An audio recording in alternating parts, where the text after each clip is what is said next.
오늘은 올려드린 말씀, 예수님이 성령에 이끌려서 광야로 나가신, 그리고 그 이후에 어떻게 예수님께서 시험을 받으셨는지 그 내용을 가지고 말씀을 전하려고 해요. 네, 제가 올려드린 말씀은 제가 도중에 설교하면서 읽도록 하겠습니다. 네, 오늘 설교는 누가복음 4장 1절에서 21절 말씀이고요. 저의 변화되기 전에 그 모습을 고백함으로 시작을 하도록 하겠습니다. 제가 참 목회자와 리더들을 판단하는 죄를 많이 지었는데요. 그 기준이 저에게는 그분의 성품이 어떠한가 였습니다. 아무리 놀라운 능력과 기름 부음이 나타난다 한들 예수님의 성품이 아니면 아무 소용이 없어 이렇게 믿었고요. 저 또한 예수님을 성품적으로만 닮으려고 했던 것 같아요. 그래서 예수님이 제자들을 삼으신 목적이 예수님을 인격적으로 닮을 뿐만 아니라 사역적으로도 닮게 하기 위한 것이라는 것을 이제 깨닫게 되면서, 배우게 되면서 제가 성령 세례 받기를 되게 사모하게 되었었어요. 네, 지금으로부터 한 20년 전이군요. 저희가 이제 복음주의 교회를 나와서 성령님 인도하심을 받아서 이렇게 세대주의의 영향에서 벗어났는데, 제가 그 전에 사도행전을 한 번도 진지하게 읽지 않았다는 걸 알게 됐어요. 왜냐면 세대주의에서는 이런 성령의 이런 것들이 이제 끝났다고 하잖아요. 성경과 함께. 그러니까 사실 그 사도행전을 읽고 싶은 마음이 전혀 안 들었어요. 이제 다 끝났으니까. 그런 일이 이제 없다고 생각하니까. 근데 이제 그게 깨지면서 제가 사도행전을 읽기 시작했는데 거기 있는 일들이 너무 신기하고 놀라운 일들이 많은 거죠. 정말 제 마음에 두려움도 있었어요. 사람을 통해서 이렇게 역사하신다는 게 너무 두려웠어요. 그런 사람들을 만나는 게 무섭게 느껴지더라고요. 그래서 이렇게 하나님이 저희 가정을, 저를 이렇게 이런 영성으로 인도하시면서 이런 일이 지금도 교회를 통해서 계속 되고 있고, 그런 것들을 증거하는 이제 집회에도 참여하고 많은 책을 읽고 말씀과 간증을 들었죠. 근데 이제 저의 갈등은 뭐였냐면, 제가 보기에 지금 저는 아직 아니지만 저들을 인도하고 이끌고 계신 성령님이 진짜 나를 그렇게 전격적으로 만나주시고 구원하시고 여러 말씀으로 인도해 오신 그 예수님일까? 그분이 같은 분일까? 이게 정말 제 마음에 의심이 되었고 알고 싶었어요. 근데 저희가 이제 복음주의에서, 그것도 복음주의 중에 좀 되게 폐쇄적인 곳에서 오순절 은사주의 다 뛰어넘고 이렇게 말씀으로 돌아가는 제3의 물결 영성운동을 하는 이성대 목사님 교회 이렇게 이성대 목사님도 두 개 다 뛰어넘으셨다 그러는데 저희도 막 극에서 극으로 온 케이스여가지고 다행히 이제 우리 부부를 그런 거를 잘 이해하고 친절한 좋은 리더를 만났는데 그렇지 않은 분들도 있었어요. 그때 이성대 목사님도 안 계셨고. 근데 어떤 분은 대놓고 이렇게 얘기하는 거예요. 자신이 많은 기름 부음 있는 사역자들 있잖아요. 채안, 신디 제이콥스, 여러분들, 그런 분들로부터 기도를 많이 받아서 본인에게는 기름 부음이 많대요. 그분들의 기름 부음이. 그래서 내가 그거를 받았으면 좋겠다는 거예요. 자기를 통해서. 그래서 너는 나한테 받을 기름 부음이 많어. 나한테는. 이렇게 얘기를 하시는 분이 계셨어요. 그래서 지금은 진짜 잘 이해가 되거든요. 왜 그렇게 얘기를 했는지. 근데 기름 부음에 대해서 좀 단편적이고 소유적인 개념이 있구나. 이렇게 생각하는데 그 당시 굉장히 제가 무지했잖아요. 근데 저는 거기다 대고 어떻게 했냐면 반응이 에이, 말도 안 돼. 그런 사람 못 만나고 집회 못 나간 사람은 성령님을 알 수도 없고, 경험할 수도 없어? 말도 안 돼. 나는 기름 부음 필요 없고, 주님이면 돼. 이렇게 얘기했어요. 주님, 나는 기름 부음 필요 없어요. 이렇게 얘기를 했어요. 참 무식하죠? 그래서 예수님이 제자들 이렇게 불러 모으시고, 병 고치는 능력과 권위를 주셨던 것처럼 나 또한 그분의 제자로 받아야 되는 사람인 거를 전혀 몰랐던 거죠. 근데 그렇게 제가 기도한 그 주일에 마침 이제 이성룡 쌤이 한국에서 나오셔가지고 그 메시아이신 예수 그리스도에 대해서 증거하셨어요. 그러면서 메시아가 무슨 뜻이냐? 기름 부음 받은 자다라는 뜻이라고 하시는 거예요. 그러시면서 동시에, 그러니까 이분이 이 땅에서 오직 기름 부음, 그 성령님의 이끄심과 나타내심만을 의지해서 공생애를 살아가셨음을 이제 말씀을 해주셨어요. 제가 그 설교를 들으면서 얼마나 회개를 했는지 모릅니다. 기름 부음 받은 분한테 기름 부음이 필요 없다고 제가 말을 한 거죠. 그리고 이렇게 판단했던 죄를 진짜 많이 회개했어요. 근데 그랬던 저한테 하나님이 은혜롭게 이제 새로운 시각을 이제 허락해 주셔서 이제 목회자와 리더들이 어떤 저들의 어떤 성품적인 연약이 있음에도 불구하고 성령님을 의지하고자 하는 그 마음, 그것을 통해서 저들에게 기름 부으시고 그것을 통해서 하시는 일을 보는 눈이 생기게 된 거예요, 제게. 성품이 안 중요하다 이런 뜻이 아니라 하나님이 사람들을 통해서 어떻게 역사하시는지를 보는 눈이 생기게 되었습니다. 그러면서 동시에 저도 저는 부르심에 대해서는 그때도 나는 다른 사람이 예수님의 제자가 되게 하는 것이 나의 부르심이야 라고 믿었었거든요. 근데 그것을 위해서 제게 정말 필요한 것이 예수님처럼 성령님의 기름 부으심이다 라는 것을 알게 되었어요. 깨닫게 되었고 굉장히 사모하게 됐고 다른 사람을 예수님처럼 사랑하기 위해서는 내 것으로는 절대 불가능하고 내가 얼마나 뭐 성품이 좋아지든 어떤지 간에 정말 성령 세례가 나한테 필요하구나 이걸 깨닫고 당시에 이성대 목사님이 HIM 신년 컨퍼런스를 마지막으로 하셨을 때가 있었어요. 거기서 제가 끝자락을 잡고 가서 성령 세례를 받았습니다. 할렐루야. 네.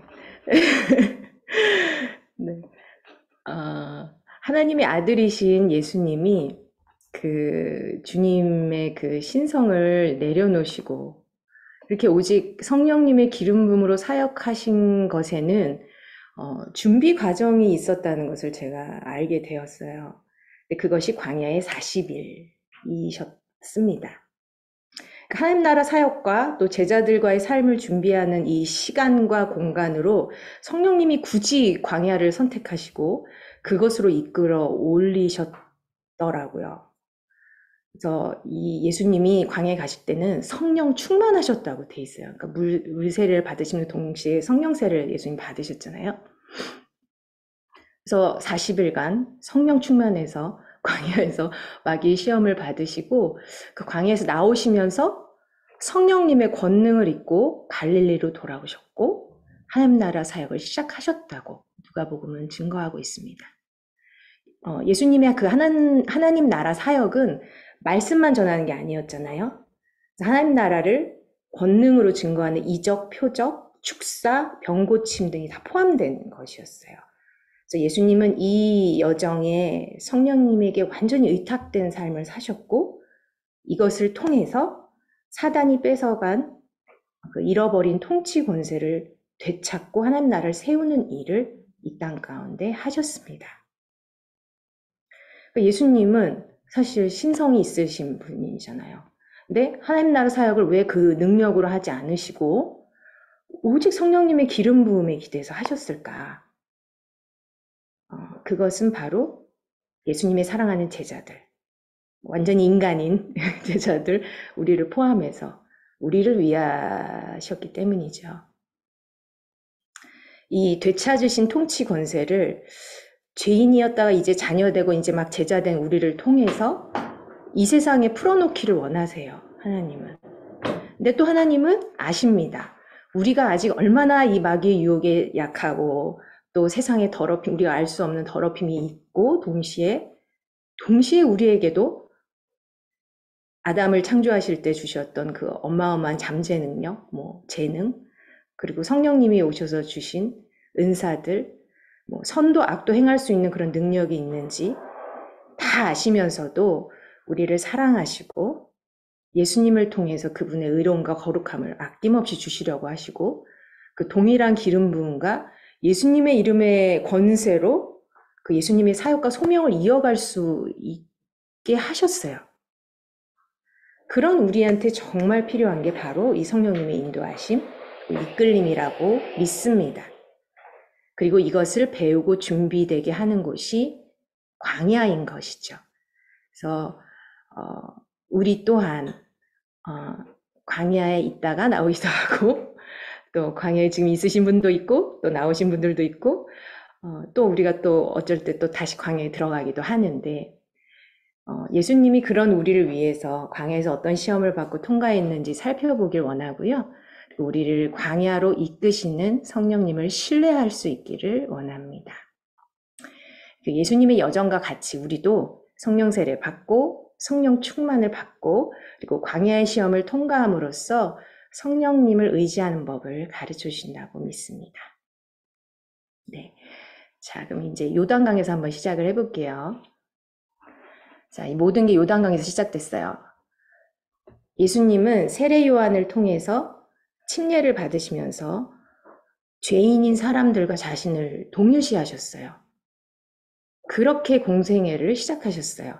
우리가 십자가에서 예수님이 우리를 동일시하시고 겟세마네에서 기도하시면서 그 죄를 뒤집어 쓰신 것 다 알지만 예수님은 세례를 침례를 받으시면서 이미 죄인인 우리들과 자신을 동일시하셨어요. 그래서 예수님한테 사실은 침례가 필요가 없으셨죠. 근데 사람으로서 그 이스라엘의 종교와 문화 그리고 율법적인 요구 안으로 들어가셨어요.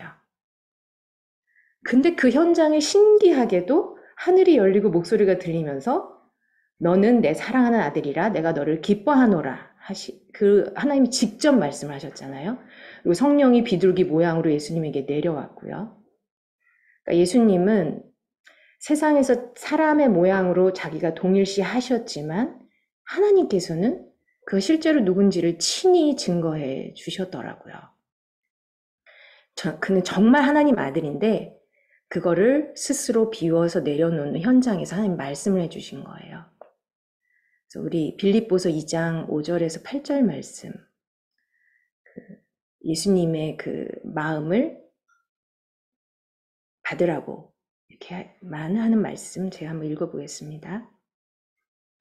그는 근본 하나님의 본체시나 하나님과 동등됨을 취할 것을 여기지 아니하시고 오히려 자기를 비워 종의 형체를 가지사 사람들과 같이 되셨고 사람의 모양으로 나타나사 자기를 낮추시고 죽기까지 복종하셨으니 곧 십자가에 죽으심이라. 아멘. 아멘. 네. 그리고 예수께서 성령의 충만함을 입어 요단강에서 돌아오사 광야에서 40일 동안 성령에게 이끌리시며 마귀에게 시험을 받으시더라. 네, 누가복음 4장 1절에서 2절 말씀입니다. 성령을 받으신 예수님이 그 성령의 충만함을 입고 간 곳이 광야였어요. 성령님이 친히 이끌었다고 누가복음 4장 1, 2절이 증거하고 있죠. 그래서 그 광야가 근데 사실 어디냐면 예루살렘에서 갈릴리로 가는 중간 길목에 여리고가 있잖아요. 그 여리고 너무 잘 알죠? 그 여리고성. 예, 거기에 있더라고요. 그리고 예수님이 금식하셨다는 그 장소로 가기 위해서는 케이블카를 타고 올라가야 돼요. 이렇게 케이블카를 타고 이렇게 올라가면서 보면 진짜 그냥 걸어 올라간다면 이거는 그렇게 험하고 가파를 수가 없는 곳이더라고요. 2000년이 지난 지금도 그것은 아무도 살지 않는 황무지예요. 그러니까 예수님이 그 성령님으로 말미암아 광야로 이끌려 올라가셨다고 돼 있거든요. 이 단어가 헬라어로 아나고래요. 근데 아나고는 인도하다, 아나, 에다 플러스 위로, 아니네. 죄송합니다. 아고, 인도하다. 그 앞에 전치사 아나, 위로가 결합돼서 아나고래요. 아나고란 헬라어. 근데 이 단어가 되게 많이 쓰였대요. 우리 성령님의 인도하심이라고 말하는 그 단어거든요. 신약 성경에서 23번이나 쓰였다고 합니다. 그 말 그대로 이끌고 올라가다라는 뜻인데 언제 쓰였냐면 요셉과 마리아가 정결 예식을 하기 위해서 아기 예수님을 나사렛으로부터 예루살렘으로 데리고 올라갈 때, 그리고 또 이렇게 침례받으신 예수님을 성령님이 낮은 요단강 지대로부터 광야로 이끌어 올라가실 때, 그리고 마귀가 예수님을 시험에서 높은 데로 이끌고 가서 천하만국을 보여줬잖아요. 그리고 가장 높은 곳에 이끌고 올라가서 떨어지라 그랬잖아요. 그때 다 쓰였던 단어입니다. 그거를 보면 예수님이 이리저리 막 이끌려 다니셨다는 게 참 놀라워요. 예수님이. 네, 우리는 본래 다 양 같아서 각기 제갈 길로 갔던 사람들이잖아요. 근데 예수님은 이끌려 다니셨다고 해요. 근데 우리는 제갈 길로 간다고 스스로는 생각했지만 결국에는 사단에게 이끌리면서 그 권세 아래 이렇게 굴복했잖아요. 하지만 예수님은 사람처럼 시험받아서 이끌리면서도 그 사단에게 굴복하지 않으셨어요. 제가 본문 말씀을 이제 우리말 성경을 읽어보려고 하는데요. 여러분 개역 성경 가지고 계시면 보시면서 약간 비교해 보시면서 한번 들어보세요. 제가 읽어볼게요. 1절, 예수께서는 성령으로 충만해 요단강에서 돌아오셨고 성령에 이끌려 광야로 나가, 그게 아나고래요. 그곳에서 40일 동안 마귀에게 시험을 당하셨습니다. 그동안 아무것도 잡수시지 않았기 때문에 그 기간이 끝나자 그분은 배가 고프셨습니다. 마귀가 예수께 말했습니다. 당신이 하나님의 아들이라면 이 돌에게 빵이 되라고 말해보시오. 예수께서 대답하셨습니다. 성경에 사람이 빵으로만 사는 것이 아니다 라고 기록됐다. 그러자 마귀는 예수를 높은 곳으로 이끌고 올라가 순식간에 세상 모든 사람을 보여주었습니다. 그러고는 마귀가 예수께 말했습니다. 내가 저 모든 권세와 그 영광을 당신에게 주겠소. 이것은 내게 넘어온 것이니 내가 주고 싶은 사람에게 주는 것이요. 그러니 당신이 내게 경배하면 모두 당신 것이 될 것이요. 예수께서 대답하셨습니다. 성경에 주 너의 하나님께 경배하고 오직 그분만을 섬기라 라고 기록됐다. 마귀는 예수를 예루살렘으로 이끌고 가더니 성전 꼭대기에 세우고 말했습니다. 당신이 하나님의 아들이라면 여기서 뛰어내려 보시오. 성경에 그가 너를 위해 천사들에게 명령해 너를 지킬 것이다. 그들이 손으로 너를 붙들어 내 발이 돌에 부딪히지 않게 할 것이다. 라고 기록돼 있어. 예수께서 대답하셨습니다. 성경에 주 너의 하나님을 시험하지 말라라고 기록됐다. 마귀는 이 모든 시험을 마치고 때가 될 때까지 예수에게서 떠나갔습니다. 네. 제가 시험 하나하나를 좀 짧게 보려고 하는데요. 첫 번째 시험은 저는 늘 좀 유치하다고 생각했어요. 배고프니까 돌로 빵이 되게 하라니 이런. 근데 그게 허황된 말이 아닌 거예요. 하나님의 아들인 예수님은 실제로 돌이 빵이 되게 하실 수 있는 능력이 있으신 거예요. 근데 이런 능력을 카피해서 하나님과 같은 능력을 사용하려고 애를 쓴 사람들이 너무 많았어요, 옛날부터. 그 중에 한 종류가 연금술사였거든요. 그래서 비금속을 금으로 만드는, 그러니까 돌이 빵이 되게 하면 완전 성분이 바뀌는 이런 일을 계속 시도했잖아요. 근데 이게 뭐 과학기술과 연구의 기초가 되었다지만 실은 이들이 추구한 것은 진짜 신적인 능력이었대요. 주술이었던 거죠. 그래서 그들의 진정한 목적이 사람 안에 가두어진 어떤 초자연적인 능력을 끌어쓰는 거였다고 해요. 그래서 연금술은 하나님이 엄격히 금하신 어떤 신비사술의 하나이지만 지금도 이 주술적인 힘은 계속되고 있어요. 연금술이란 이름을 가지고 있지 않지만 우리가 우리의 필요를 위해서 하나님과 사람들과 이렇게 관계 맺고 연결되기보다는 우리의 논리와 생각으로 우리를 채우고 강화해서 통제하고 조종하려 한다면 이것은 사술의 죄가 되겠죠. 현대의 연금술이고 뭐 여러 가지 초자연적인 것들을 사용하기 위한 유혹에 완전히 노출되게 합니다. 그래서 이 사단의 유혹은 실제 하나님의 아들인 예수님이 어떤 신성에 속한 그 놀라운 능력인지 보여주지만 예수님이 그걸 쓰지 않으셨어요.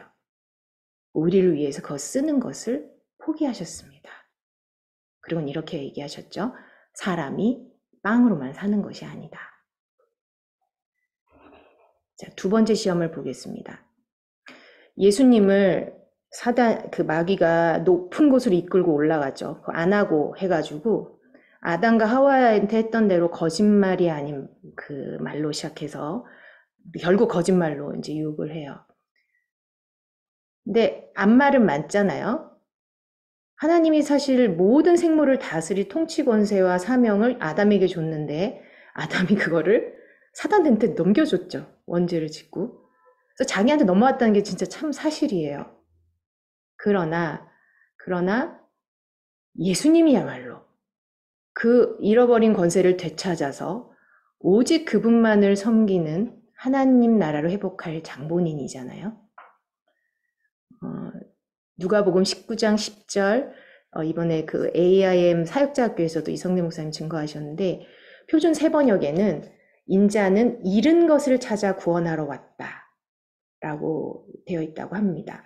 그 잃어버린 사람들을 찾아 구원하러 왔다라고 대부분 이렇게 이해하고 있죠, 우리가. 그래서 영혼 구원에 많은 포커스가 있지만 결국 예수님이 오셔서 하시려고 하셨던 것은 이런 잃은 통치 권세를 되찾으려고 하셨다는 거죠. 우리의 구원받은 우리 안에도 아직은 이 통치 권세가 회복되지 않은 영역이 많이 있어요. 우리 안에 믿지 않은 악심, 기만, 위선, 우상이 있는 그곳에 이 예수님으로 말미암아서 예배가 회복되도록 예수님은 그 유혹을 이기시고 둘째 아담으로 하나님을 경배할 것을 택하셨습니다. 우리를 위해서. 자, 성경에 주 너희 하나님께 경배하고 오직 그분만을 섬기라 라고 기록됐다라고 대답하셨어요. 자, 세 번째 시험에서도 예수님은 또 이끌러 올라가십니다. 마귀는 성전 꼭대기에 예수님 세워놓고 네가 여기서 하나님 아들이면 여기서 떨어지는 선택을 할지라도 뭐를 선택해도 하나님 널 지켜줄 거고 나쁜 일이 일어나지 않을 거라고 심지어 성경의 말씀을 가져다가 유혹을 하죠. 근데 원래 성전 꼭대기에서 떨어지면 중력이라는 자연 법칙에 따라서 우리는 죽을 수밖에 없잖아요. 근데 그거를 하나님의 아들이란 이유로 막을 수 있다고 지금 사단이 얘기하는 거예요. 근데 예수님은 완전히 사람으로서 자연적인 법칙이든 영적인 법칙이든 자신이 거스릴 수 없다고 말씀을 해주시는 거예요. 높은 곳에서 떨어진 선택을 한다면 사람은 죽을 수밖에 없고 부모 공경의 법칙을 거슬려서 부모를 판단하고 용서하지 않는 선택을 하면 이 땅에서 잘 되고 장수할 수가 없습니다. 우리는 심은 것을 반드시 거두고요. 악을 심으면 악을, 선을 심으면 선을 거둬요. 근데 우리가 심은 것을 거두는 줄을 잘 모르죠. 그리고 하나님 사랑을 불신해요. 그리고 우리한테 일어나는 일들로 하나님 나랑 함께 하시나? 함께 하시지 않나 봐. 이런 나쁜 일이 일어나는 거 보니까 나는 지금 하나님이 나랑 함께 하시지 않나 봐. 그리고 그 뜻을 시험해요. 그래서 예수님은 우리를 위해서 바운더리를 세워주십니다. 주 너의 하나님을 시험하지 말라 라고 말씀하시면서 이 시험을 이기시죠. 예수님이 이렇게 처절하게 여기저기 40일 동안 시험을 받았다고 돼 있잖아요. 이끌려 막 올려지시면서 이 40일을 통과하셨어요. 그래서 자신이 아닌, 자신의 능력이 아닌, 자신의 뜻이 아닌 아버지의 뜻과 성령님께 온전히 의지하는 과정을 순종하셔서 통과해 주셨습니다. 그리고 자신의 능력이 아닌 성령의 능력으로 부르신 곳으로 가셨다고 성경은 증거하고 있어요. 누가복음 4장 14절에서 15절 말씀 제가 읽어볼게요. 우리말 성경입니다. 예수께서 성령의 능력을 입고 갈릴리로 돌아오시자 그분에 대한 소문이 저녁에 두루 퍼졌습니다. 예수께서는 회당에서 가르치셨으며 모든 사람으로부터 영광을 받으셨습니다. 그러니까 신성에 속한 능력이라면 동등히 놀랍고 충분하신 아들께서 자신의 것을 완전히 내려놓고 온전히 성령님의 능력에 이끌려서 기름 부음에 의지하여 사역하는 삶을 시작하신 거예요. 광야에서 나오시자. 광야에서 나오실 때도 이끌려서 성령에 이끌려서 가셨죠. 그리고 자신이 자라나신 그곳 있잖아요. 나사렛. 사람들이 이미 요셉의 아들로 알고 있는 그 나사렛에서 이런 천명을 하세요. 주의 영이 내게 내리셨다. 이는 하나님께서 내게 기름을 부으셔서 가난한 사람들에게 복음을 전파하도록 하기 위해서다. 하나님께서는 포로된 자들에게 자유를, 못 보는 사람들에게 다시 볼 수 있음을, 억눌린 사람들에게 해방을 선포하기 위해 나를 보내셨다. 주의 은혜의 해를 선포하도록 하기 위함이다. 예수께서는 두루마리를 말아서 시중들던 자에게 돌려주시고 자리에 앉으셨습니다. 회당 안에 있는 모든 사람이 눈이 일제히 예수를 주시했습니다. 그러자 예수께서 그들에게 말씀을 시작하셨습니다. 오늘 이 말씀이 너희가 듣는 자리에서 이루어졌다. 아멘. 아멘. 예수님은 이렇게 본인이 기름 부음으로 사역하시는 것을 우리에게도 그렇게 해주시겠다고 약속하셨어요. 요한복음 14장 12절에서 결국 이렇게 말씀하신 거죠. 내가 아버지께로 가면 성령님이 올 텐데, 내가 아버지께로 가면 성령님을 보내실 텐데, 내가 성령으로 말미암아 사역한 것 같이 너희도 성령님으로 말미암아서 내가 하는 일을 할 뿐 아니라 더 큰 일도 할 수 있다라고 말씀하셨어요. 그래서 우리는 성령님으로 말미암아서 초자연적인 하나님의 영광과 능력을 나타내는 데 부름을 받았습니다. 아멘. 아멘. 네. 예수님의 몸된 교회가 예수님이 하셨던 사역을 하기 위해서 제자인 우리들에게 예수님과 동일한 기름 부음 그리고 그 이름의 권세를 허락하세요. 고린도후서 1장 21절 우리를 너희와 함께 그리스도 안에서 굳건하게 하시고 우리에게 기름을 부으신 이는 하나님이시니. 네. 저는 순경자랑도 그런 얘기를 많이 했었는데요. 복음서를 좀 읽으면서 예수님이니까 이렇게 할 수 있었지 라는 말을 진짜 많이 했어요. 성령님을 잘 모르는 무지에서. 근데 이제 거듭나고 구원의 감격과 막 이 놀라운 시간들이 어느 정도 지나니까 예수님의 제자로 부르심을 받고 순종하는 놀라운 또 인도하심을 주셨죠. 근데 그러면 그럴수록 정말 깊은 갈등이 생기더라고요. 예수님 진짜 어떻게 이렇게 할 수 있었지? 나는 안 되는 거 아닐까? 그 전에는 아예 예수님이니까 그렇게 할 수 있었지라고 생각했지만 이 기름 부음을 이해하면 이해할수록 어떻게 이렇게 하실 수 있었지?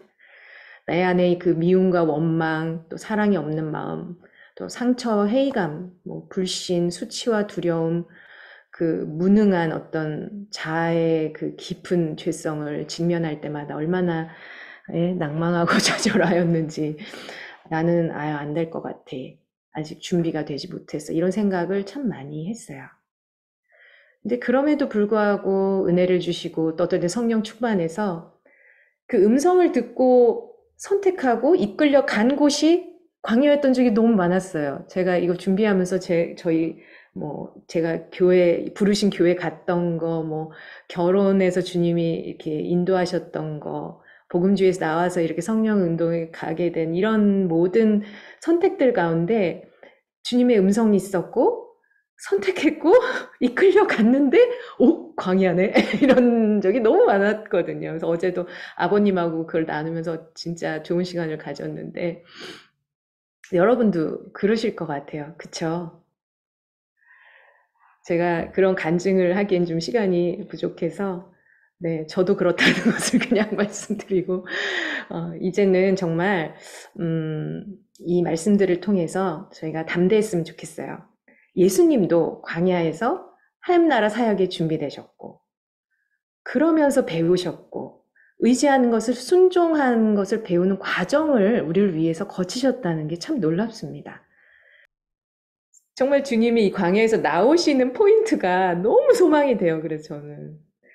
그래서 사역을 시작할 갈릴리로 성령의 능력으로 돌아가셨다는 것이 이 광야를 예수님과 함께 통과하고 있는 우리에게 정말 큰 소망이라고 믿습니다. 그리고 기름 부음 받은 자로 자신을 딱 천명하셨잖아요. 그래서 광야는 스스로에 대한 믿음, 그리고 능력, 권리, 삶의 통제, 안정과 안락을 내려놓는 곳이 분명해요. 아멘. 네. 광야에서 일어나는 모든 일이 우리가 누구인지 또 부르심이 무엇인지를 시험하고 증거해 주시고 오직 하나님만을 의지하게 하는 줄로 믿습니다. 그렇게 예수님을 바라보며 구비된 자로 하나님 나라 사역을 위해서 나아가도록 우리 순환울 교회와 여러분을 축복합니다. 아멘. 네. 말씀 마치면서요, 제가 잠시 여러분이 광야에서의 예수님이 받으신 시험들을 좀 돌아보고, 내가 받았던 어떤 동일한 시험들, 그리고 어떻게 주님께서 이것을 이기고 우리를 이끌어서 우리 부르신 곳으로 가게 하실지 기도하는 시간 잠시 갖기 원하는데요. 찬양을 하나 틀어드릴게요. 우리 주 예수님을 바라보시면서 우리 광야의 삶을 돌아보고 또 어떻게 하나님 의지하게 하시는지 저희 기도하는 시간 잠시 갖겠습니다.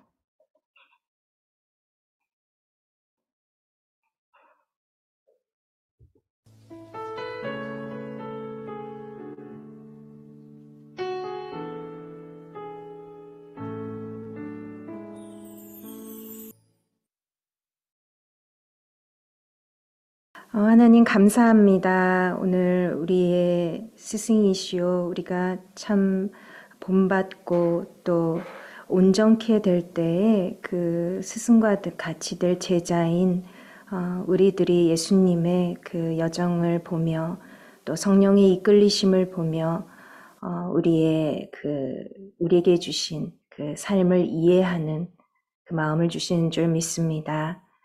우리에게 그 광야를 허락하시고 우리 자신을 직면하고 또 우리가 누구인지를 참되게 알고 또 씻김받고 십자가의 능력을 경험하며 또한 예수님께 연합하는 그러한 귀한 곳으로 저희 삶의 광야를 사용해 주시고 저희가 어디에 있든지 좀 성령님을 의지하고 지금 이대로 저희에게 주신 이대로 저희로 변화되고 또 성화되는 삶을 살아갈 때에 참으로 그 예수님의 놀라우신 그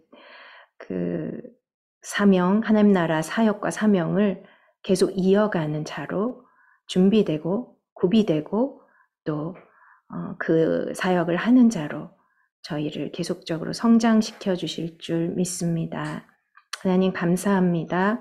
더욱 아버지 마음과 그 뜻을 이해하고 순종하며 또 성령님을 환영하고 기뻐하며 그에게 이끌리는 저희 되게 하옵소서.